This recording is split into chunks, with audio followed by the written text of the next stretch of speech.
here, focused on my own way, with never looking back to those who lived in fear. There was nothing I could do, there was nothing you said that could make me realize how much lucky I was, just out of reach of the fire.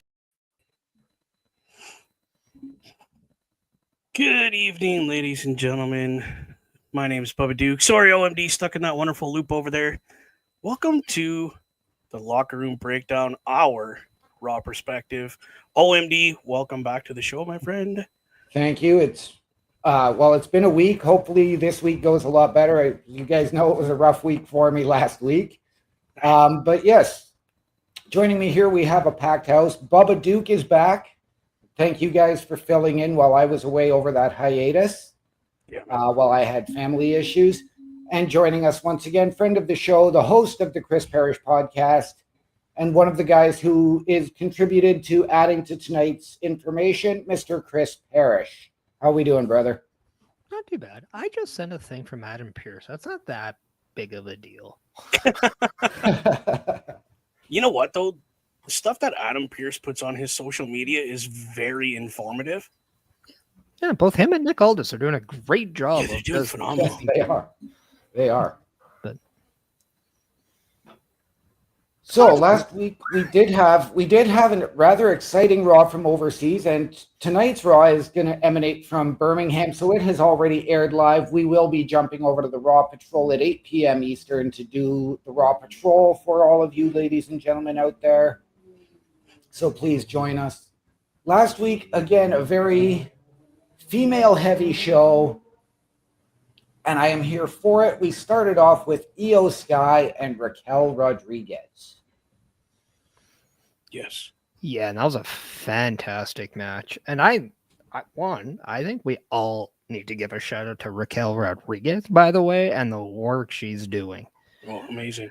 I mean, she has been a pillar in the Judgment Day since the moment she's come back, and the chemistry she's had with Liv Morgan, who we all know took that giant leap in the last 2.5 years from going from just, being that person on the cusp, being this megastar in the women's division.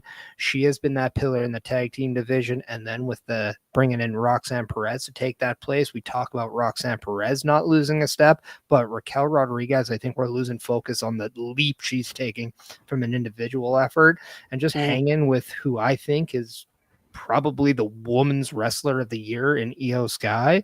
Like, they just had a fantastic match, and I think they absolutely deserve all the props and credit for that performance.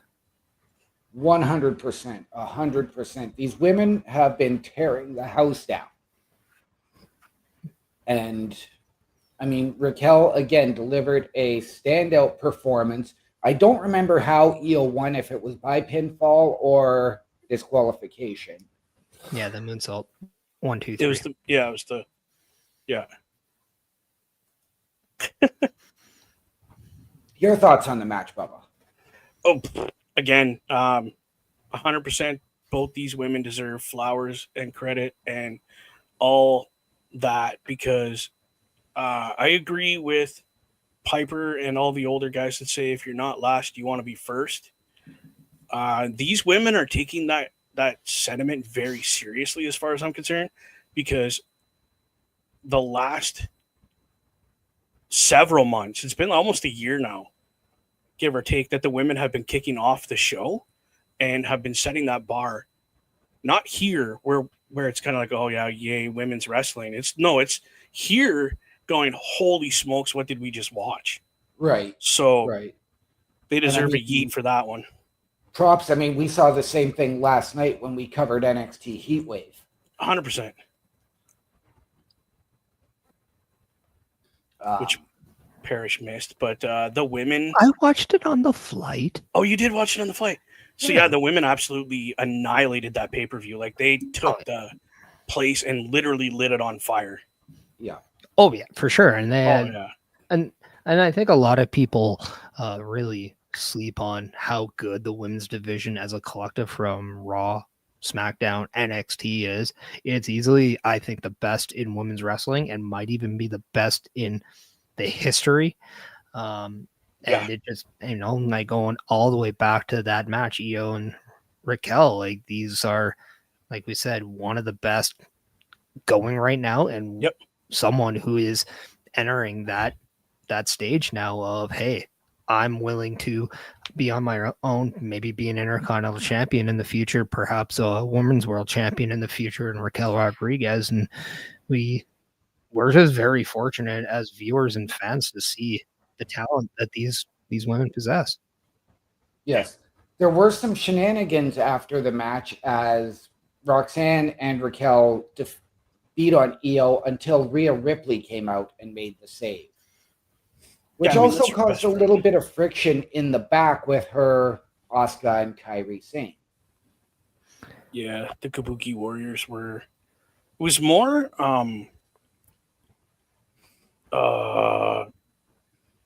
Asuka that had an issue that she even came out.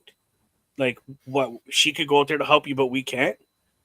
Which, in the same turn, was like, well, you weren't nowhere to be found, so I just went out there. Yeah. Like, at a certain point, you could have just came out, and you chose not to.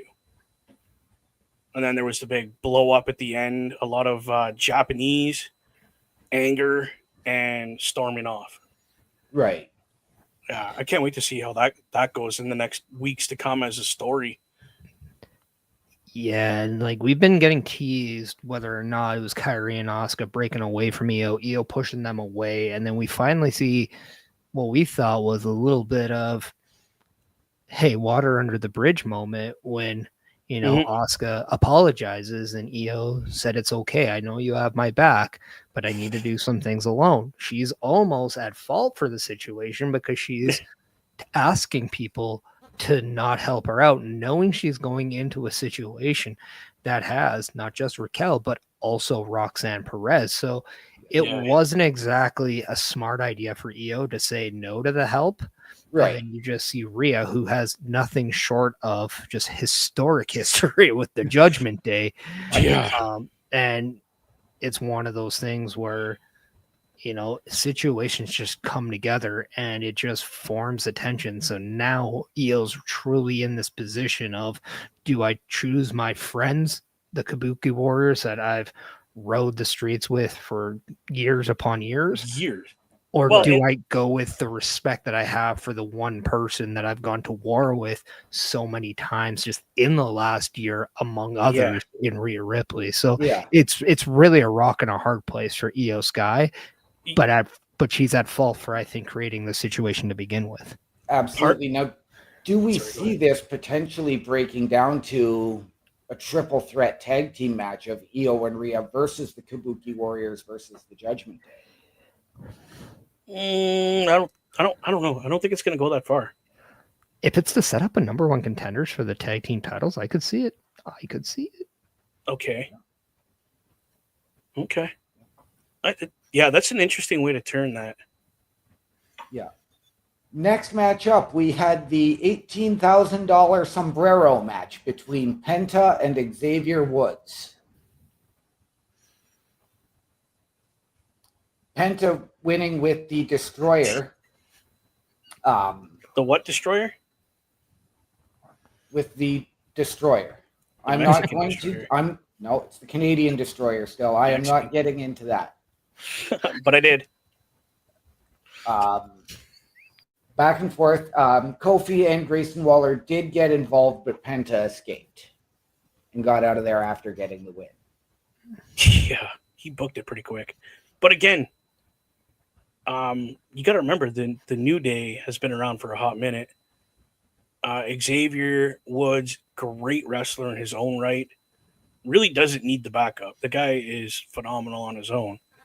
Put on a clinic with Penta. Great match. I think throughout the match, the price of that hat changed 3-4 different times. Because he was muttering it was this much, and then 2 minutes later he's like, oh, it's this much. And then even the commentators couldn't keep up with how much the hat really cost. They were poking fun at it. Everybody had a good time, but the match was like dead on perfect for Right. what the story was dictating. Now, I've been stuck because for me, and I do enjoy Penta for not being a Lucha fan. I do really enjoy Penta's work. But from when he came in to now, he's gotten, for me, a little bit stagnant and almost to the point of where he was in AEW as sort of that glorified enhancement talent, getting the odd win here or there. I think that is just a lack of feuds. Yeah. And sometimes, like, because we thought, like, you know, he was on this pace to become an Intercontinental Champion. Then all of a sudden he's switching into helping, you know, LA Knight, or he's helping other acts like Jey Uso. And then all of a sudden he's getting kind of twisted in there. And then now he's back in this era or in this situation. You're kind of like, okay, where does he fit? I think the right story or a story that kind of just helps you, like, get synced in will, I think that personally will change your perception on that end, just because then it gives you a sense of, okay, where is he? But we are seeing, you know, 3-on-1 again. This has been kind of a narrative in WWE, whether it's any show. We're seeing the numbers game. Yeah. We're showing how good he is by still getting that victory, escaping harm's way, because, you know, we're seeing the smarts out of Penta. We're seeing the no fear. Yeah. And then we're seeing that mixed in with the no, you know what, Sherlock kind of I'm not going to get involved in that. Yeah. So I think that's good. Whether or not we see help with him, and I think a lot of people say, hey, Ray Phoenix, Andrade, come on, like, where are you at? Because we've been seeing kind of, you know, people moving, LA Knight Right. and Sami Zayn, for an example.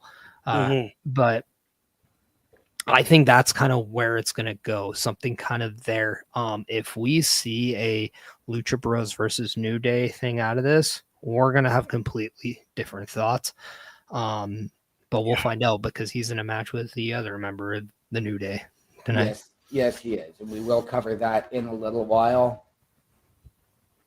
Then we had a World Tag Team Championship match, and I know that this one really got Best going. He was really excited. We had the Judgment Day, JD McDonough and Finn Balor defending the titles against Mr. Iguana and Dragon Lee. Yeah.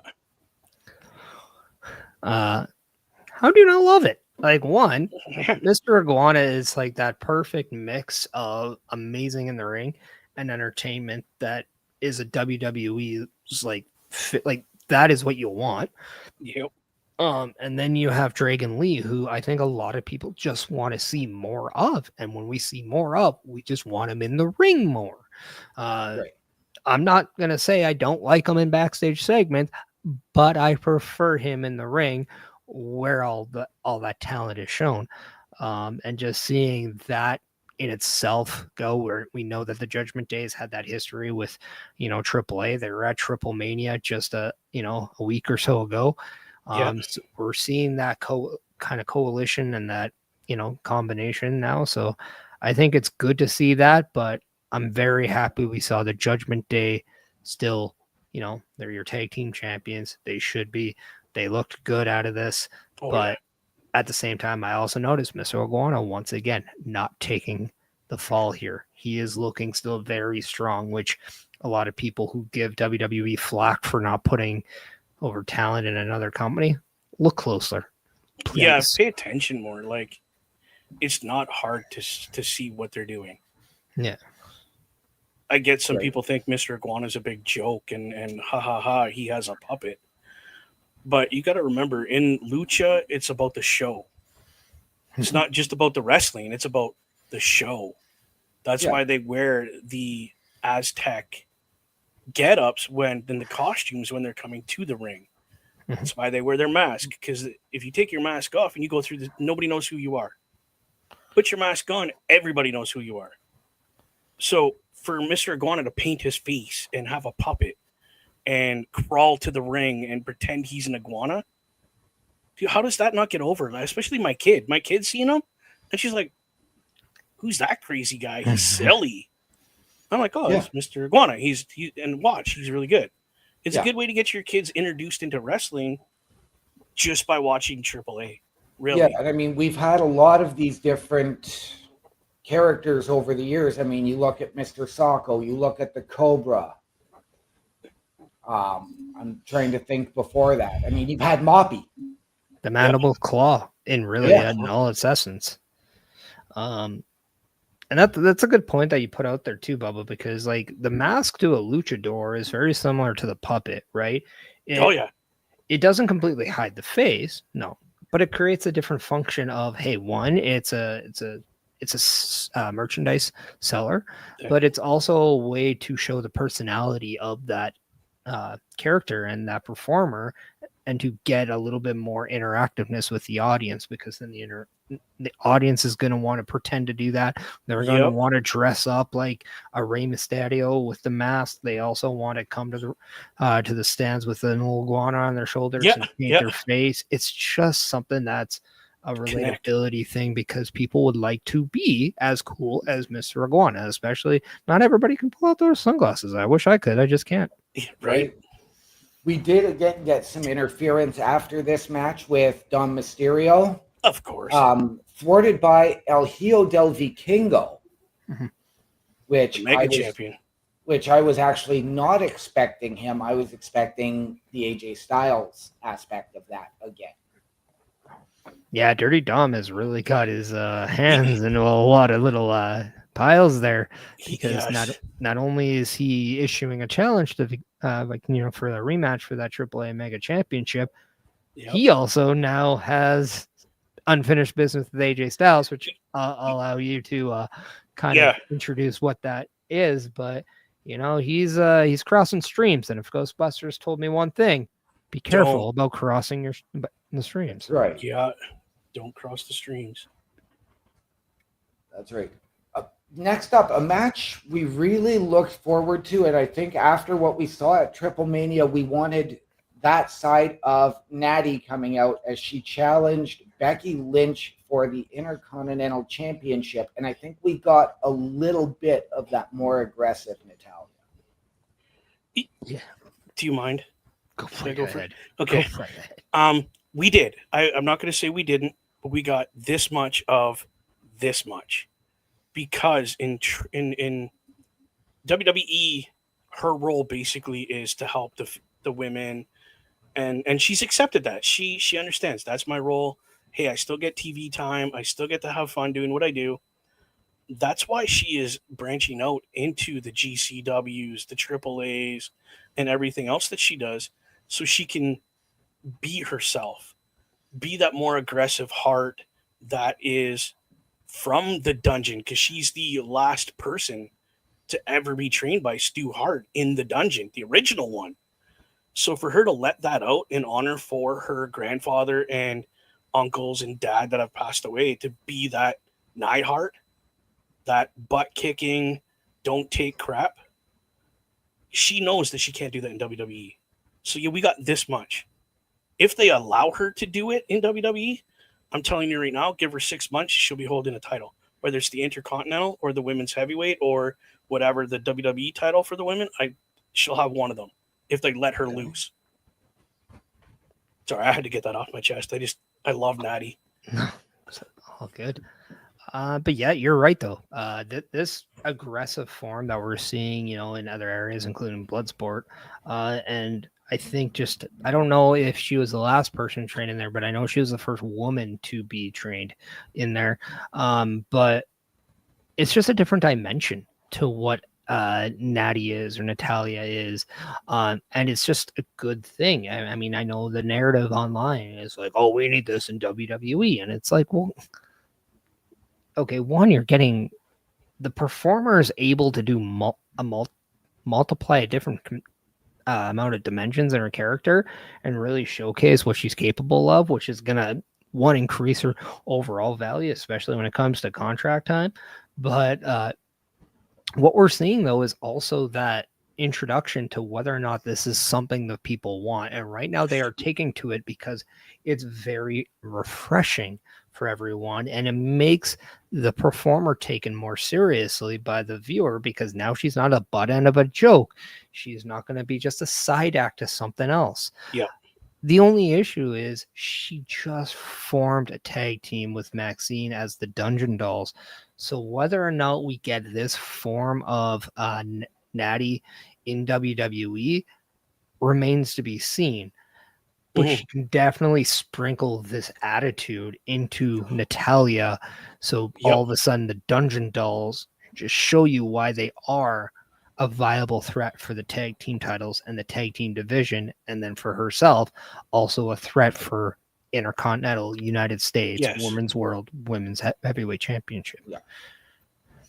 Yeah. No, we haven't seen a lot of the Dungeon Dolls in terms of tag team action. Are we going to see that, or are we just going to see Natty sort of mentoring Maxine on the outside and then, having Maxine accompany her so that she can study Natty in the ring? My thought would be we're going to see them in the ring. I think they're just building them up to something. I think they're taking their time with this story to let it kind of sit a little bit so we could be like, you know what? I want more. I see them here, I see them there, but I don't see that. Where are they in the ring? And that's going to make you want more. And that's what I think what they're trying to do with it. Not quick burn. They want that long story that let's stretch it out so everybody learns everything they can from each other and make it worth our time, not this quick, oh, we're going to make it to WrestleMania, then these two are splitting up. I think it's a longevity kind of thing we're doing with these two. I'll kind of pose these to the quick. I'll do a quick answers from you guys, and then I'll get to a point. But when it comes to Natalia and Maxine, we do look them completely different on the scale of in-ring talent, correct? Yeah. Yes. Okay. As backstage characters, yes? Yeah. Totally. Yep. So I think it's safe to say Natalia, Natty, whatever you want to call her, is a gem. What that gem is right now, I think that's the question we're asking ourselves, because she hasn't really truly had that finished layer of polish on her. And then what we can, I think, come to an agreement with Maxine is that she is a gem. She's just an uncut gem. We don't know how far along she is. We know we have something. We just don't know exactly what. Whereas with Natty, we know she's this. We just don't know the value yet. And Right. I think once they become more of a parallel, or at least come together as more even than they are, that's when we're really going to see what the Dungeon Dolls are truly capable of. Because I think the last thing WWE wants is to throw this act in the tag team division, but have you always think every time Maxine goes in the ring, they're going to lose. Whereas when you see Natalia, oh, they're going to get this far, but still Right. fail. I think they want to collectively bring this group together as a dynamite act, pun intended.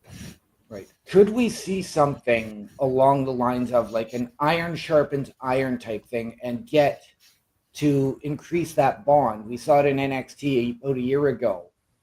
Natty versus Maxine. I would say if they did the Dusty Classic and used female tag teams, I'd love to see the Diamond Dolls be that team that win. Just give them reps as a tag team and let us see before our eyes how good they are. We saw it with Katana Chance and Kaden Carter, and eventually they absolutely are shocking us with every performance they had. And I think before you think, hey, let's split them up and put a wedge in or have this inner competition, I think it's very important we see how they fall and rise together so we can view them better as a tag team. And then on the outskirts with Bloodsport, we're seeing Natty do what she wants to do. We're seeing that, and then she as a performer can be collectively full from the plate that she's been offered. Okay. I agree. Yeah, I agree. I got nothing to add to that. Okay. And lastly, our main event that was built on the heels of that brilliant opening promo, Jey Uso, Braun Breaker, Extreme Rules from Philadelphia. Yeah. What can you say? It was, mwah. Just I'm with the Tommy Dreamer bringing weapons through the shopping cart, with the throwback to Sabu, 2 names that Paul Heyman referenced in that monologue. It definitely gave the Philadelphia fans a nostalgic feel of Extreme. And then it also mixed in with what both competitors are capable of. And then you tie this all up with what is eventual, and that is that 4-way match for that championship at Clash in Paris involving Jey Uso, LA Knight, CM Punk, Seth Rollins. And it just shows you kind of how Jey Uso can't necessarily... He can't take down the Vision all by himself. He needs help. And that's why you introduce the LA Knights and the CM Punks. And then the fun one is Roman Reigns and Bronson Reed. So, but to get back to this match, I think it's everything you wanted. What I loved about this is just how much more fire is in Jey now, because he's back in that position. It's a fresh fight for him. It's not always bloodline related or an underdog thing. He's very much a favorite going into these scenarios when it comes just to one-on-ones. Yeah. But then also what you're seeing is you're seeing Braun Breaker step up in ways that he has yet to be challenged. Like, yes, he's been champions in NXT. He's been groomed to be the guy, but he's still fighting like he has something to prove. And what I love even more are the little details in his game, that his anger, his frustration, his emotion can still get the best of him, and that he's still learning. So it makes sense to what he's doing with Seth Rollins. And then by the time he officially becomes a champion, we can see him in the light that is a champion. It's very reminiscent to Randy Orton and the way he was built up, and I absolutely love it. Yeah, it's been incredible watching the development of Mr. Breaker, where he came in and he was kind of just this wild animal, just pure instinct and emotion, to now he's holding himself together a little better. But you've seen in the beginning segment where Seth was like, he's calling you stupid, he's calling you this, he's saying this about you, and he went to go out to get Jey Uso, and he was like, whoa, no, calm down, take a step, take a minute, you'll have your time tonight. Like, it's not all about jumping right now. You got to let things progress the way they're supposed to. And it's nice to see Seth Rollins giving back to the company with these 2 young gentlemen and grooming them to be tomorrow's champions. It's incredible to watch. I loved the whole show, to be honest with you, but this match in particular, just to see Jey Uso giving everything to get what he wants, and same with Braun Breaker, he was willing to give up everything to win this match to get to the next step. And it's nice to see that kind of hunger in competitors again. Right. I know for me, as I look back on this match, there's a part of me that thinks it was overbooked, but I understand why they did it. Being in Philadelphia, being the Extreme Rules, and to, of course, incorporate everybody leading into Clash in Paris. Because you had Seth Rollins come out, Bronson Reed come out to make the attacks, CM Punk and LA Knight come out to aid Jey, and then Braun's lining them up when all of a sudden, of course, Roman's music hits and Roman comes from out of nowhere with that spear, which for me was actually even more explosive than Braun Breaker's. But to set up the finish that way with the Uso splash through the table was absolute chef's kiss. Yeah. And what I love too about this is we're really setting Jey Uso up to be considered more than just a one-time hit, a one-time wonder. Yeah. He is not the guy that, he found lightning in a bottle. No, he just might be the lightning. Right. And I think that's a very good thing too, because we talk about the evolution of Braun Breaker, But the evolution of Jey Uso has yet to be finished because he is still getting better. Yes, can he stop maybe yeeting for whatever in the middle of a match? Maybe. But maybe that's also setting us up for something that will eventually come as well. So he's definitely someone that could be distracted, but he shows that he has a capability of turning it back on a switch just like that. That's something Braun Breaker is slowly doing. And once he's able to do that, it's just amazing. And one last thing about Braun Breaker. We all know how quick he is and how absolutely just explosive his spear can be done. We saw it against IShow Speed at the Rumble in one of the best viral forms it could be. Have you noticed that he's using that now to take a hit opposed to giving a hit? He is. And and it's actually working against him at times. And I think over time that's going to then be a learning lesson for him of, hey, there's a time and place to show off. It's not whenever you want. Yeah. Agreed. Totally. We do have our preview coming up. And just before we go to commercial, we did have a major announcement last week regarding the Women's Heavyweight Championship and Naomi announcing her pregnancy and having to vacate the title. First off, want to say congratulations, Jimmy and Naomi. Very proud of you guys. This is their first baby together. Apparently they've been trying off and on, just no success. So very proud of you guys. Congratulations. Naomi, I can't wait to see you when you get back. For sure. Yeah. I mean, we all know the striking resemblance of how I feel on this. Don't have to get into detail, but absolutely amazing for them. It sucks that it's during a world title run. Right. I loved the promo. I know there was some people that gave this a little bit of flack of like, why did they have to turn to a segment? It's like, well, for one, it's how maybe they would like to do it. Two, it's also to help give a rub to a show. Could it be a little bit of pandering? Absolutely. It's wrestling. If you don't think pandering is a part of the product, then maybe, just maybe, you should get slammed through a Slim Jim table. But nice. Besides that, it's an amazing news for them.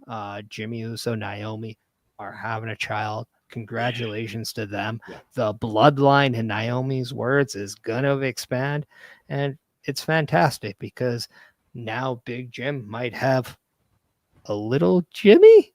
Right. I was going to say, don't let Ron Killings name the baby. To go with what you said, I said this last week.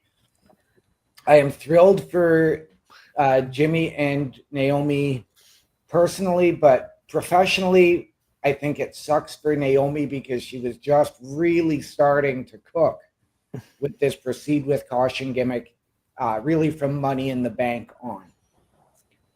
I can't wait to see what she does when she comes back.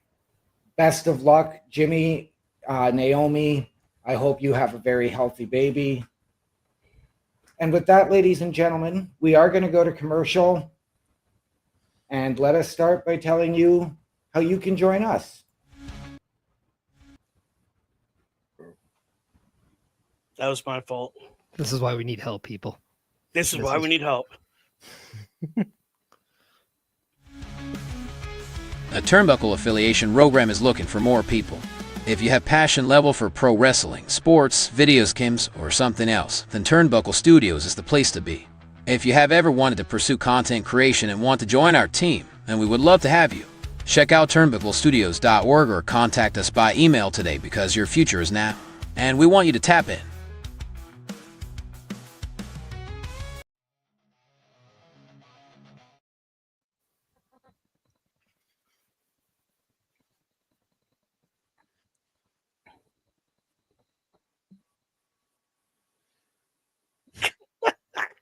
And I think OMD's stuck in the loop. But that's okay. We'll wait 2 seconds here because I don't know what's going on for tonight. What matches do we have? Well, we all know that there were a lot of stuff Yeah. planned in the sense of like what we saw after the live event. This is what, as per the website WWE.com, had listed what Adam Pearce said on the weekend, what to expect. We know Roman Reigns is kicking off the show. And is he looking for his Nikes back? Is he looking for the shoot follow? Is he just wanting to kick Bronson Reed's ass? I think all of the above. I would think so. All right. So unfortunately, our calendar video didn't play. But ladies and gentlemen, it's on to the preview. We'll try and get to the calendar again before we wrap up here tonight. We do get Penta versus Kofi Kingston tonight in that match versus the other half of the New Day.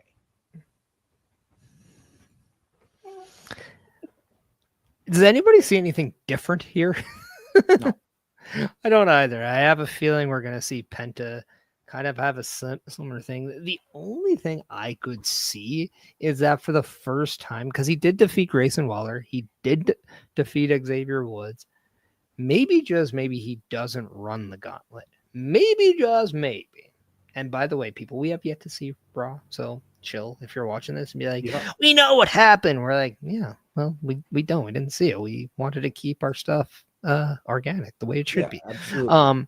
But maybe he doesn't defeat him. And maybe the numbers game actually gets to Penta. And this really invokes the need for Penta to seek assistance against the New Day and Grayson Waller. Yes. And I posed this question last week. Is this where we see maybe the debut of Octagon to come out and help Penta? Maybe. That would not make sense. Because I know you just don't know the history of Octagon and Penta. They are technically the opposite sides of the same coin, so to speak.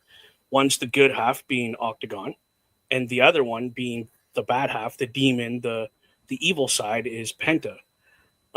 In their history, they have never worked together because they just don't.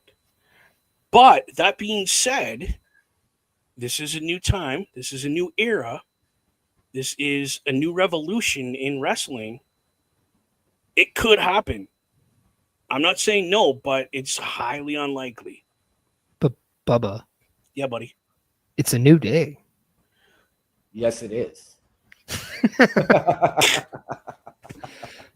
Nailed it. Come on. I did also put this out last week before finding out he is legitimately injured. Would this be the good time to return Austin Theory into the fold? Yeah, I mean, he's still injured, right? You said? Yeah. Do we know what his injury is? Or he's injured? You know what? He just cares too much. That's a serious injury. Yeah, I don't know. Who knows? I don't know. So if anybody out there does know, let us know. We are curious. But I mean, I would assume this has to be the perfect time for Penta and Andrade. It just makes all the sense. I mean, they had their shot at the TLC match at SummerSlam.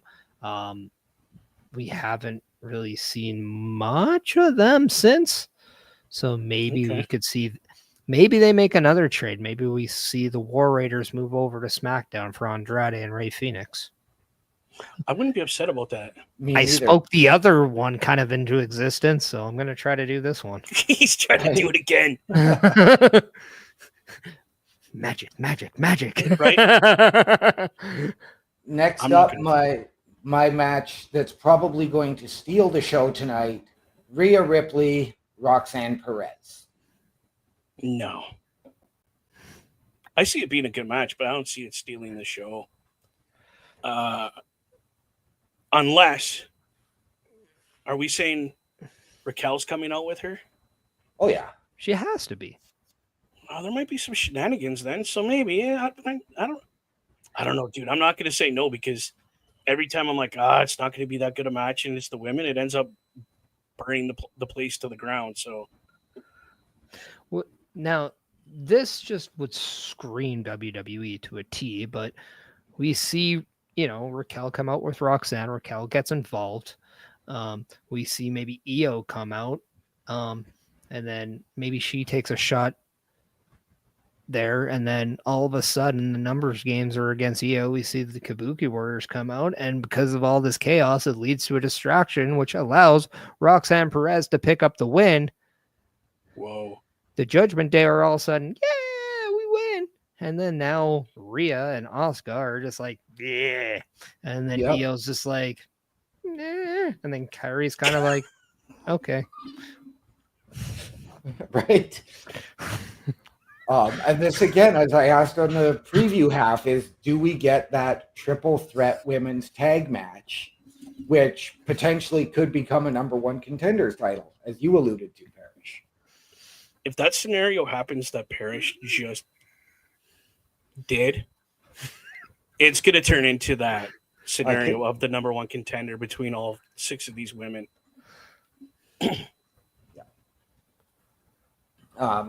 Next up, yes, Roman Reigns opens the show, setting the tone for the evening and probably going to address his situation and match with Bronson Reed at Clash in Paris.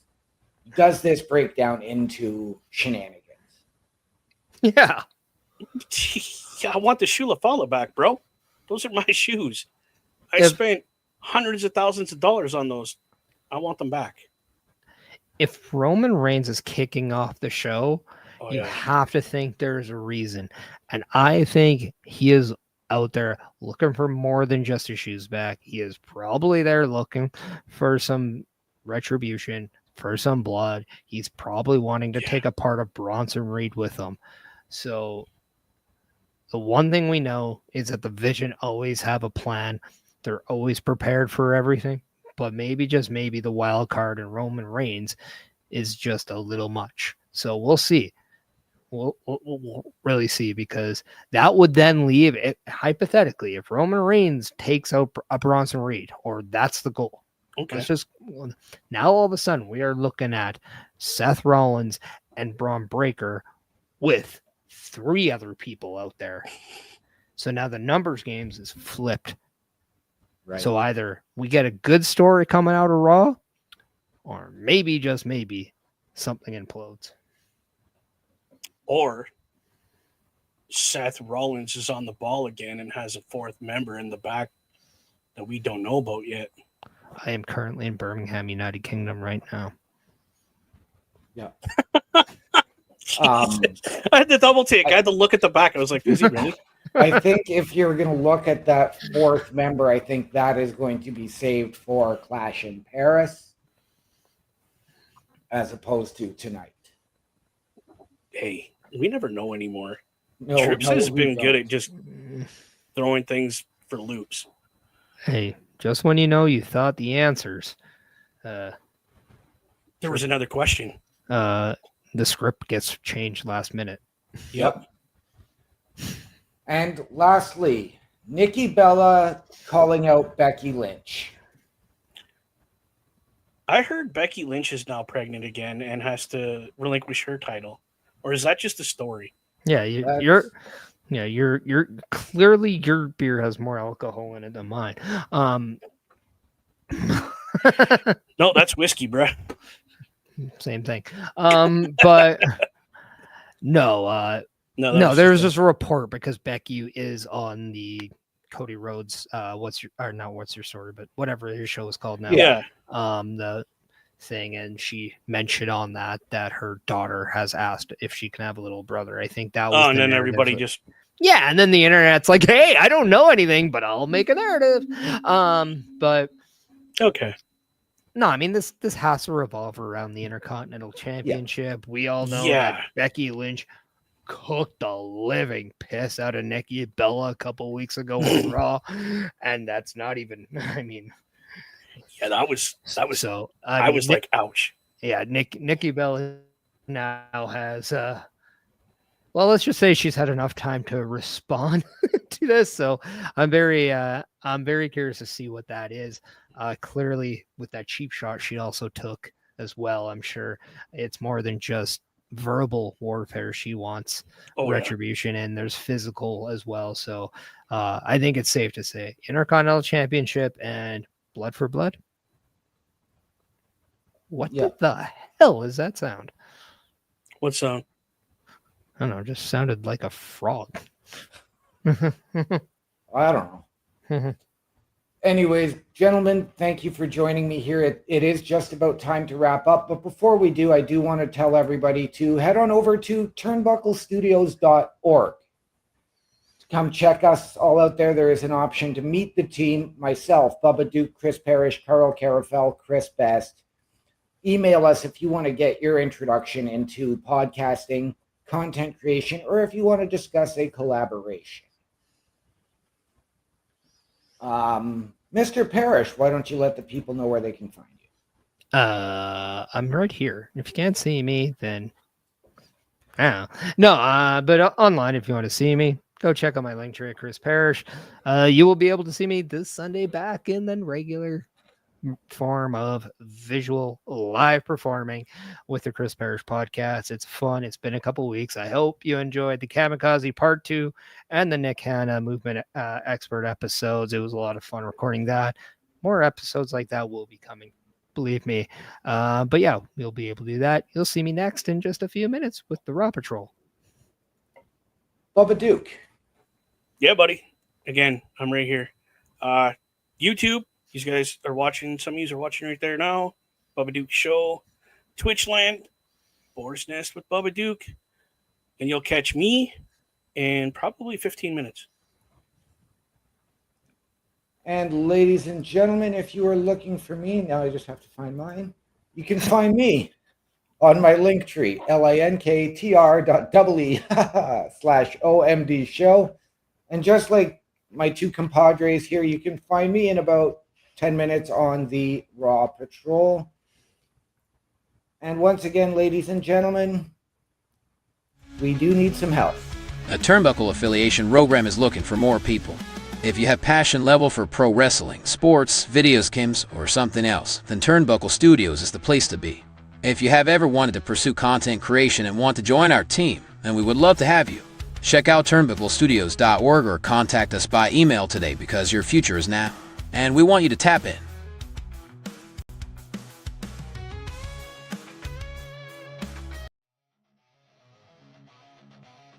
Turnbuckle Studios and the Turnbuckle Affiliation Program bring you the week of streams. Monday nights you get the Locker Room Breakdown at 7 p.m. Eastern, followed by the Raw Patrol at 8 p.m. Eastern. Tuesday brings you the flagship show, Turnbuckle Talk, at 8:05 p.m. Eastern. Wednesday we play games with the PlayStation Showcase at 8 p.m. Eastern. Thursday we go TNA when we brace for Impact at 7:55 p.m. Eastern.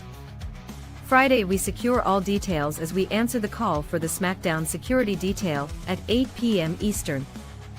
The weekend brings you Saturday Night Gaming at 8 p.m. Eastern. On Sundays be sure to catch the Chris Parrish podcast at 12:15 p.m. Eastern, followed by the Boar's Nest at 8 p.m. Eastern. Be part of the shows and join the chat every day.